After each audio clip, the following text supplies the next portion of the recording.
माजी नगरसेवक लॉरेन्स डिसूजा यांच्या पुढाकाराने गुढीपाडव्याचं औचित्य साधून भव्य शोभायात्रेचं आयोजन करण्यात आलं होतं। नवीन वर्षाचं स्वागत करण्यासाठी आयोजित करण्यात आलेल्या या शोभायात्रेमध्ये पारंपरिक वेशभूषेमध्ये स्थानिक नागरिक मोठ्या संख्येने उपस्थित होते। यावेळेस नवीन वर्षाचं स्वागत करण्यासाठी प्रचंड उत्साह नागरिकांमध्ये दिसून येत असल्याचं चित्र बघायला मिळत होतं।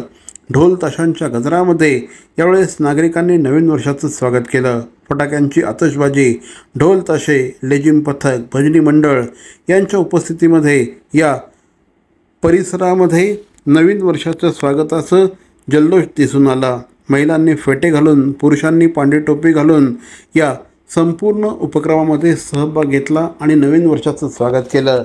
नागरिकांच्या सहभागामुळेच हा संपूर्ण कार्यक्रम यशस्वी ठरल्याचं यावेळेस माजी नगरसेवक लॉरेन्स डिसूजा यांनी सांगितलं।